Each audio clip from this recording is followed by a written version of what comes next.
ஒரு குழந்தைக்காக காத்திருப்பவர்களா நீங்கள்? ரொம்ப நாளாச்சு, ஒரு குழந்தை பிறந்தா நல்லா இருக்கும் அப்படின்னு சொல்லி காத்து கொண்டிருப்பவர்களா நீங்கள்? உங்களுக்கான வசனம் தான் இது. நமக்கு ஆல்ரெடி தெரியும், பிள்ளைகள் கர்த்தரால் வரும் சுதந்திரம், கற்பத்தின் கனியோ அவரால் கிடைக்கும் பலன். அப்போ அந்த குழந்தை தரக்கூடியது தேவன் எல்லாருக்குமே ஒவ்வொரு சமயத்தை வச்சிருப்பாங்க. அந்த சமயத்துல கண்டிப்பா அந்த குழந்தை பாக்கியத்தையும் தருவார். அதுவும் தேவன் வைத்திருக்கக்கூடிய ஒரு ஆசீர்வாதம் தான். இங்கேயும் ஒரு ஆளுக்கு எப்படி குழந்தை பிறந்தது, அந்த பெண்ணுடைய வாழ்க்கையில தேவன் எப்படி அதிசயத்தை செய்தார் அப்படின்னு சொல்லி பார்க்கலாம். இது குட்டி கதையில நிஜம் பாகம் 18. 2 ராஜாக்கள் 4ஆம் அதிகாரம் 8ஆம் வசனத்துல நீங்க வாசிக்கும் போது, எலிசா இந்த மாதிரி டிராவல் பண்ணி ஒவ்வொரு இடத்துலயும் போகும்போது சூனேம் அப்படின்னு சொல்லி ஒரு இடத்துக்கு வராங்க. அப்ப அந்த இடத்துல வரும்போது அங்க இருக்கக்கூடிய ஒரு பெண் என்ன பண்றாங்க அப்படின்னா, எலிசாவை நீங்க எங்க வீட்டுக்கு சாப்பிட வாங்க அப்படின்னு சொல்லி ரொம்ப ரிக்வஸ்ட் பண்ணி வருந்தி வேண்டிக் கொள்ளும் போது எலிசாவும் அந்த வீட்டுக்கு போவாங்க. போய் போஜனம் பண்ணிட்டு அவங்க கிளம்பி போவாங்க. இந்த மாதிரி ஒவ்வொரு தடவை வரும்போது என்ன ஆகுது அப்படின்னா, அந்த பெண் முகம் சுளிக்காமல் எலிசாவை வரவேற்கக்கூடிய விளையாட்டு இருக்குதா. அப்போ இப்படியே ஒவ்வொரு தடவை நடக்குது. அதுக்கப்புறம் நீங்க 9வது வசனத்துல பார்க்கும்போது அந்த பெண் தன்னுடைய கணவன்கிட்ட சொல்றா, இதோ நம்மிடத்துல எப்போது போகிற தேவனுடைய மனுஷனாக இவர் பரிசுத்தவான் என்று காண்கிறேன். நம் மெத்தையின் மேல் ஒரு சிறிய அறை வீட்டை கட்டி அதில் அவருக்கு ஒரு கட்டிலையும் மேஜையும் நாற்காலியும் குத்து விளக்கையும் வைப்போம். அப்படின்னா இவர் அடிக்கடி இங்க வாராங்க. அப்ப அவரை பார்க்கும்போது பரிசுத்தவான் மாதிரி தெரியுது.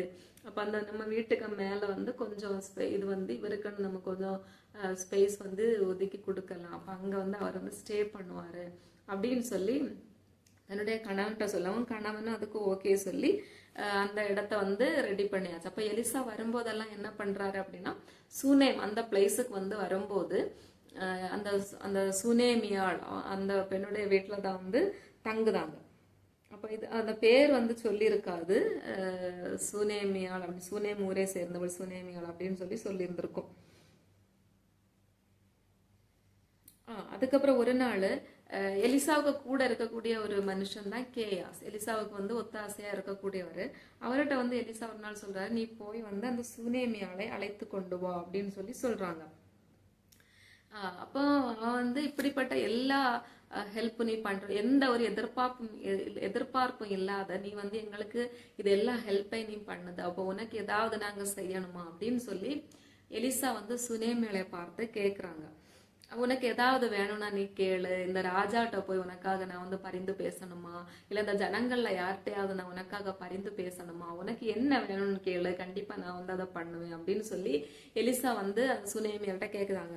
அதுக்கு அப்படி அப்ப அவச்சந்தா இல்ல, நான் எனக்கு ஜனத்தின் நடுவுல நான் நல்லா தான் இருக்குதேன், எனக்கு எந்த குறையும் இல்லை, நான் நல்லா இருக்குதேன் அப்படின்னு சொல்லுவோம். அதுக்கப்புறம் எலிசா என்ன பண்ணுவாரு அப்படின்னா, திரும்ப கேயாசிய கூப்பிடுறாரு. கூப்பிட்டுட்டு கேயாஸ்ட கேக்குறாரு, இந்த சுனேமியாளுக்கு நான் ஏதாவது பண்ணணுமா அப்படின்னு சொல்லி எலிசா கேக்குறாங்க.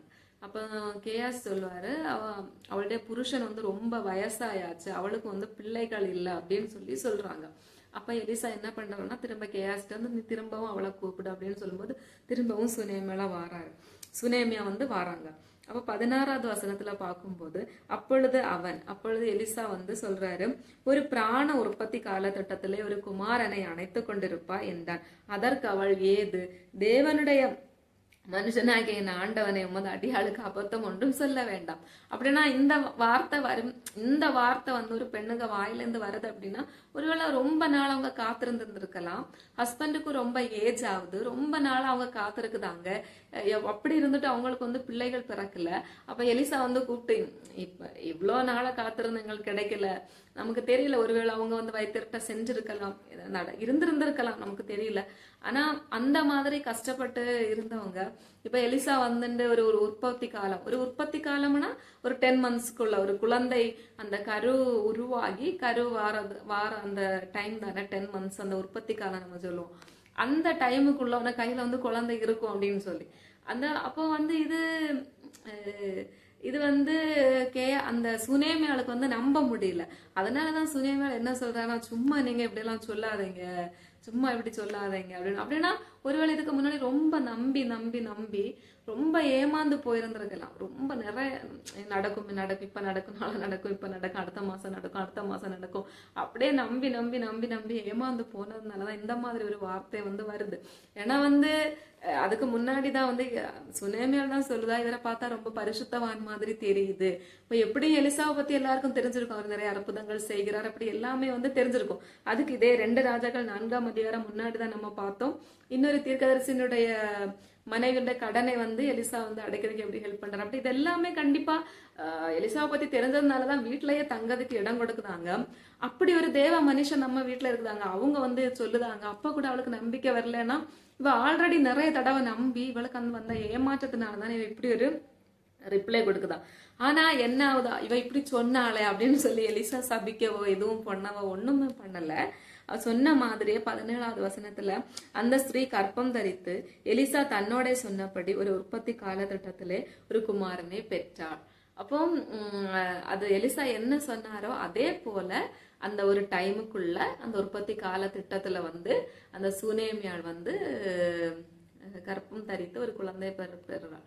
அப்ப இது எப்ப நடக்குது அப்படின்னா, பெற்றெடுத்திருக்குதாங்க. இது ஹஸ்பண்டுக்கு ரொம்ப வயசாயாச்சு. ஒருவேளை அவங்களும் ரொம்ப சோர்ந்து போயிருந்திருக்கலாம், பலவீனமா இருந்திருக்கலாம்.